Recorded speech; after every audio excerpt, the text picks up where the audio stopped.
Hi friends, ഇത് കൊട്ടിയൂരിന്ന് കൊണ്ടുവന്ന ഓടപ്പൂവാണ്. അപ്പോൾ ഞങ്ങളുടെ വീട്ടിൽ ഞങ്ങളുടെ വിളക്ക് വയ്ക്കുന്നൊരു തട്ടുണ്ട്. അതിൻ്റെ മുകളിൽ ഒരാണിമ ഇട്ടിട്ടുണ്ട്.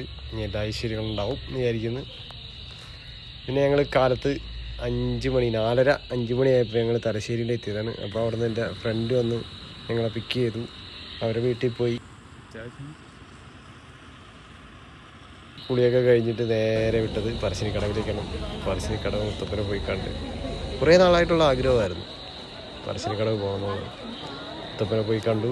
അവിടെ പിന്നെ ബോട്ടിന് പോകാനായിട്ടുള്ള ഇതൊക്കെ ഉണ്ടായിരുന്നു. അവിടെയൊക്കെ പോയി കുറേ ഫോട്ടോസൊക്കെ എടുത്തു. മുത്തപ്പൻ്റെ അടുത്ത് നിന്ന് അവിടുന്ന് സാധനങ്ങളൊക്കെ കണ്ട് എന്തൊക്കെയോ പർച്ചേസ് ചെയ്തു, ചെറിയ ചെറിയ സാധനങ്ങൾ.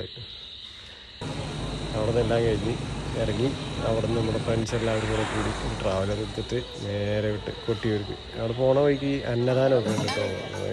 സേവാഭാരതിയും അവിടെ കൊട്ടിയൂർ പോയപ്പോൾ അവിടെ ചെന്ന് കണ്ട് ശിവേലി കണ്ടു. ശിവേലി തൊഴുതു. ചുറ്റും വെള്ളം കണ്ടില്ലേ, ഇങ്ങനെ വെള്ളം നിൽക്കുകയായിരുന്നു. എൻ്റെ തിരഞ്ഞു നടന്നു. അടിപൊളിയായിരുന്നു കേട്ടോ.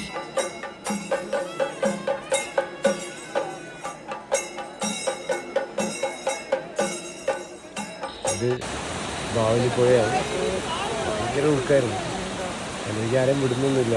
സാധാരണ കുളിക്കാനൊക്കെ ഇറങ്ങാറുണ്ട്, പക്ഷേ ഇപ്പോൾ അതിനുള്ള പെർമിഷനൊന്നും ഇല്ലായിരുന്നു ഞങ്ങൾ പോയപ്പോൾ.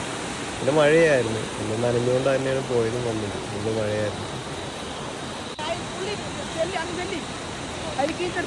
ഇത് അങ്ങോട്ടുള്ള പാലമാണ്. ഇപ്പം അടുത്ത് ചെയ്താണെന്നാണ് പറയുന്നുണ്ടായിരുന്നു. എനിക്കറിയില്ല. പുഴയിൽ കൂടെ തന്നെയായിരുന്നു ആൾക്കാർ പോയിരുന്നതെന്നാണ് പറഞ്ഞത്. ഇത് അക്കരെയാണിത്. ഇത് ഇക്കരെ അമ്പലമുണ്ട്. അവിടെ ഇപ്പോൾ പൂജയൊന്നും ഇല്ലായിരുന്നു. അവിടെ ജസ്റ്റ് പോയി ഒന്ന് തൊഴുതു. അവിടുത്തെ വിഗ്രഹമാണ് അക്കരെ കാവിൽ കൊണ്ട് വെച്ചിരിക്കുന്നതെന്നാണ് പറഞ്ഞത്. പിന്നെ അവിടെ കുറേ കച്ചവടക്കാരും ഒക്കെ ഉണ്ട്. കണ്ടു. ഞങ്ങൾ വന്ന വണ്ടിയാട്ടോ. ഇങ്ങനെ ഓടപ്പൂവൊക്കെ ഇവിടെ നിന്ന് വാങ്ങിച്ചു. അപ്പോൾ ഇതാണ് ഞങ്ങൾ വീട്ടിലിട്ടിരിക്കുന്നത്. അപ്പോൾ എല്ലാവർക്കും ഒരു നല്ലൊരു ദിവസം. ഇനി അടുത്തൊരു വ്ലോഗിൽ നമുക്ക് നന്നായിട്ട് തന്നെ കാണാം. അപ്പോൾ എല്ലാവരും സപ്പോർട്ട് ചെയ്യണം.